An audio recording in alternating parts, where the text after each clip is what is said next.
दोस्तों शक्ति pumps limited ने अपना यहाँ पे Q1 के नंबर्स डिस्क्लोज कर दिए हैं। आइए देख लेते हैं नंबर्स कैसे निकल के आए हैं। उसके साथ ही साथ अगर आप इस कंपनी के स्टॉक्स होल्ड कर रहे हो या कोई फ्रेश एंट्री लेने की सोच रहे हो कि कौन से लेवल्स बेस्ट रहेंगे एंट्री के लिए, कहां तक आपको टारगेट बनाना है, कहां तक आप होल्ड कर सकते हो, सारी चीजें आपको इसी वीडियो पे चार्ट्स पे लेके जाकर डिटेल पे समझाने वाला हूं।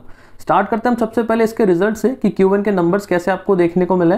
तो नंबर्स आप देखोगे यहाँ पे आपको करोड़ पे देखने को मिल रहा है। हम शुरुआत करेंगे यहाँ पे सबसे पहले रेवेन्यू से, कैसे यहाँ पे इस बार रेवेन्यू देखने को मिल रहा है। तो पिछले क्वार्टर की अगर हम रेवेन्यू की बात करते हैं तो 665 करोड़ के आसपास आपको रेवेन्यू देखने को मिल रहा था, जो कि इस बार घट के आपको 622 करोड़ के आसपास देखने को मिल रहा है। तो क्वार्टर ऑन क्वार्टर की बात करते हो तो यहाँ पे आपको 6.5% के आसपास यहाँ पे आपको रेवेन्यू पे गिरावट देखने को मिल रही है। वही अगर हम ईयर ऑन ईयर की बात करते हैं तो पिछले साल आपको यहाँ पे 567 करोड़ के आसपास रेवेन्यू देखने को मिल रहा था, जो कि इस बार वो बढ़ के 622 करोड़ के आसपास आपको देखने को मिल रहा है। तो ईयर ऑन ईयर की बात करते हो तो यहाँ पे आपको एक 10% के आसपास आपको एक जंप देखने को मिल रहा है रेवेन्यू पे।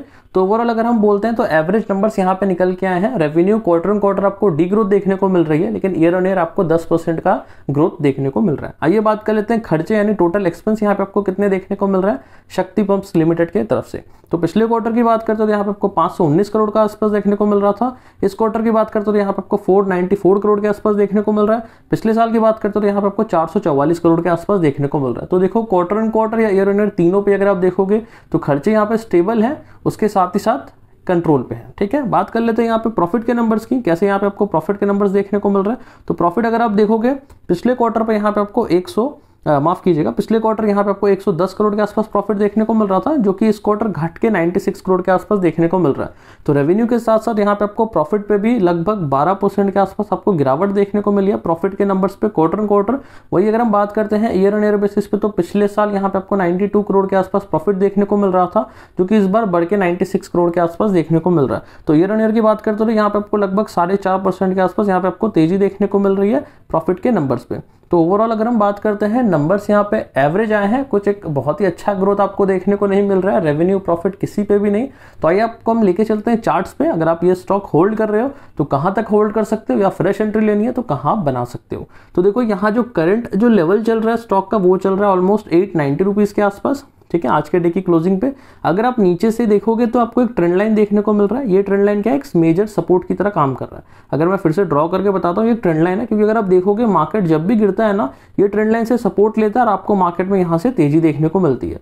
ठीक है, फिर दूसरी बार जब भी मार्केट यहाँ पे गिरा, फिर से इसी ट्रेंड लाइन से सपोर्ट लिया, आपको तेजी देखने को मिली, फिर से गिरा, यहाँ से सपोर्ट लिया, तेजी देखने को मिली। तो इससे हमें क्या समझ आता है कि ट्रेंड लाइन में जब जब मार्केट गिरता हुआ आ रहा है, यहीं से आपको बाइंग देखने को मिल रही है। तो देखो फिर से यहीं पे ट्रेंड लाइन के आसपास स्टॉक खड़ा है। तो अगर आपको ट्रेंड लाइन पे ये स्टॉक मिलता है और अगर आपको अच्छे वॉल्यूम्स अगर आपको कैंडल्स देखने को मिलती है ऊपर की तरफ, तो कहीं ना कहीं यहाँ से फिर से आपको एक अपसाइड का मूव देखने को मिल सकता है। अब देखो मैं कोई यहाँ पे बाय एंड सेल रिकमेंडेशन यहाँ पे प्रोवाइड नहीं कर रहा हूँ, सिर्फ चार्ट के एनालिसिस के बेस पे आपको समझा रहा हूँ कि अगर आपको एंट्री लेनी है तो ये अगर जो ट्रेंड लाइन है अगर इसके आसपास आता है तो आप यहाँ पे ले सकते हैं। ट्रेंड लाइन का कौन सा लेवल है, जो लेवल है आपका ऑलमोस्ट 840 के आसपास है। अगर आप ध्यान से देखेंगे ये एक इंपॉर्टेंट सपोर्ट भी है। तो अगर 840 के आसपास अगर आपको स्टॉक देखने को मिलता है जो कि एक इंपॉर्टेंट सपोर्ट लेवल है, आप यहाँ पे एंट्री ले सकते हैं। कोई भी बाय एंड सेल रिकमेंडेशन यहाँ पे प्रोवाइड नहीं कर रहे हैं, चार्ट के एनालिसिस के बेसिस पे सिर्फ एजुकेशन पर्पस पे आपको बता रहे हैं। और रेजिस्टेंस हो जाएगा, अगर आपने 840 पे अगर आपने एंट्री ले रखा है तो टारगेट कहाँ तक बना सकते हैं। तो ये जो इसका लेवल है रेजिस्टेंस, जो कि रहेगा 1000 रुपए का,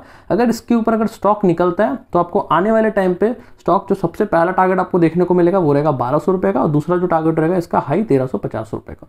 ठीक है, तो एंट्री भी मैंने आपको बता दिया, 850 के आसपास आप एंट्री बना सकते हो। पहला टारगेट आप यहाँ पे 1000 के आसपास रख सकते हो। अगर उसका ब्रेकआउट होता है तो आपको आने वाले टाइम पे 1200 रुपीज के टारगेट देखने को मिल सकते हैं। बाकी रिजल्ट यहाँ पे एवरेज आए हैं। और अगर आपको ऐसे ही वीडियोस चाहिए जहां पे मैं मोस्टली Q1 के नंबर्स के साथ यानी अर्निंग्स के नंबर्स के साथ आपको चार्ट्स भी शेयर करता हूँ, लेवल्स बताता हूँ, अगर आपको ऐसी वीडियोस देखना है और आपको हमारा समझाना अगर पसंद आता है तो वीडियो को एक लाइक जरूर कर सकते हो। आप चैनल पे नहीं हो तो चैनल को सब्सक्राइब कर दो, क्योंकि ऐसे ही वीडियोस डेली आपको हमारे चैनल पे देखने को मिलेगा।